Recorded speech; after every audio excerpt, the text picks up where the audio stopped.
Welcome back to another OVR weekly shooting drill. This week we're dropping back down to a beginner. This is one of our orange categories or the highest level of a beginner. This has a lot of moving targets, multiple shots, and realistically, should you move it to maybe an intermediate? Probably, but we like this drill. We like to put this as a beginner to kind of classify and separate, okay, once you've completed this, you really are no longer a beginner. Because this is such a complicated drill. So what you're dealing with on this is a standard IPSC, International Pistol Shooters course with multiple targets. Minimum rounds on this is 85 shots. That's the minimum. And that means 0 misses. And I don't really know very many people are going to do this with 0 misses. So, on this, there's several stages that you're going to go through, and we're going to kind of go through each stage here and show you what those stages are. Some have rotating targets. Some have that targets rotate kind of left to right to hit. Others, they rotate like traditional Texas Star. And then you have some pop-up targets. You have some standard steel targets that drop when you hit them. So, again, on this course, you are going to have multiple reloads if you're using a standard pistol. For us, we have the advantage that we can switch over to the non-recoil for this.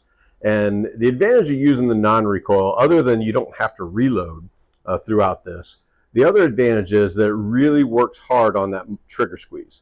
Because without the recoil, you're not getting that back on target as quick. You're not doing that jerk on the trigger. It really focuses your attention on getting the sights out and just a gentle trigger squeeze to double tap the targets.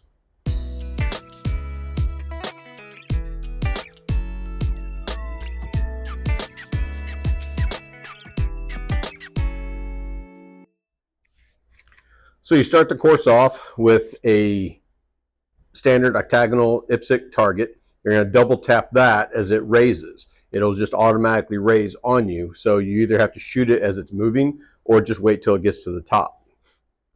Your next waypoint is going to be 2 more IPSC targets that are going to rotate. So as it turns, one of the targets is going to be perpendicular to you. You're not really going to be able to get it.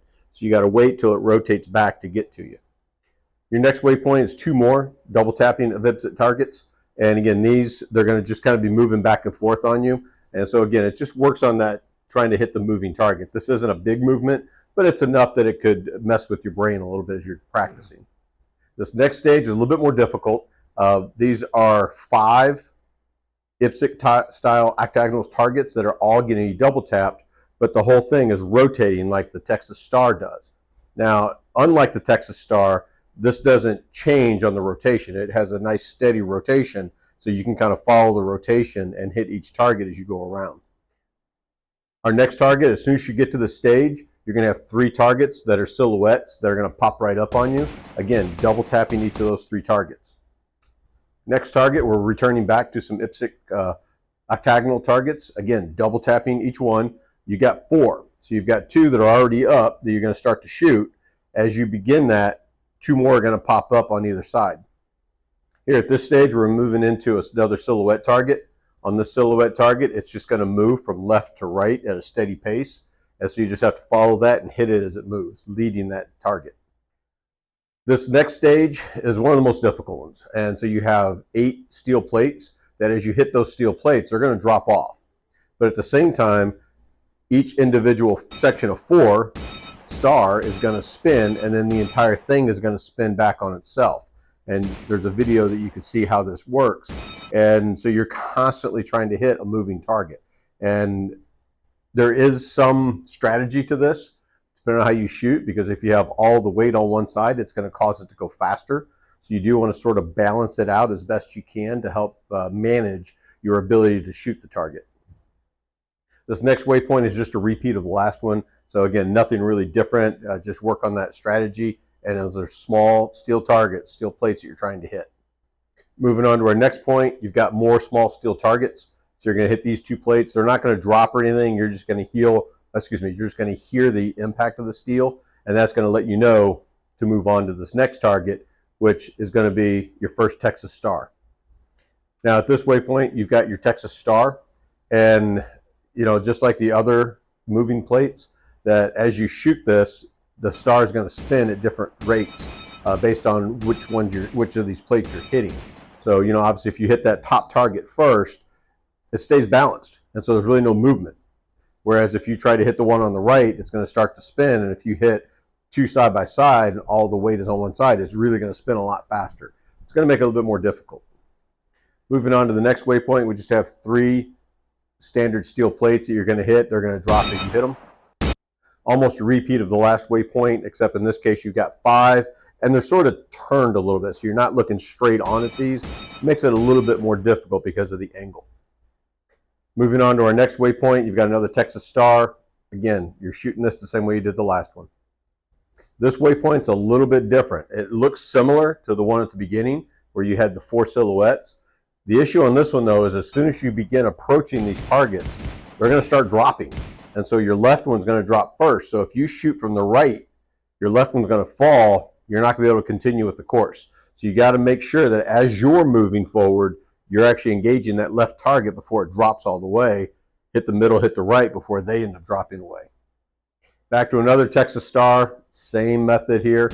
And this is the second to last waypoint that you're going to get. So take this Texas star out, move on to the next waypoint.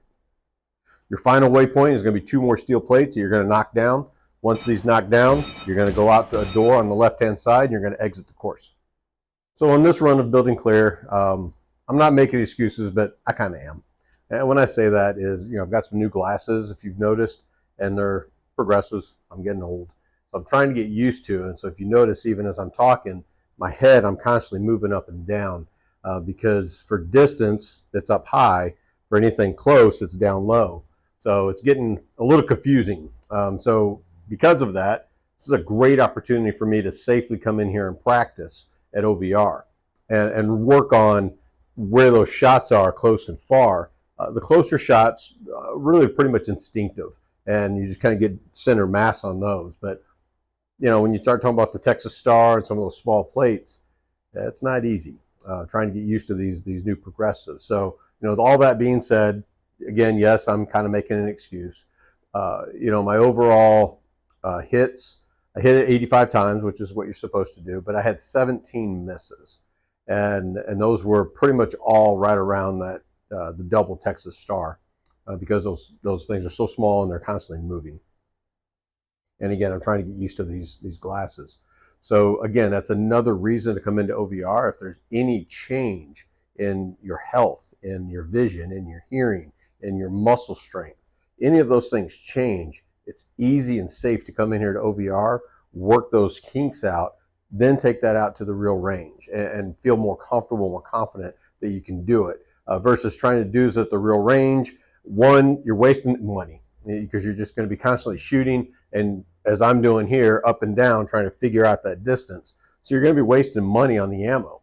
And, you know, along with that, there's safety concerns with that. So, you know, get into OVR here and let's test those things out and really work with you and make you a better shooter.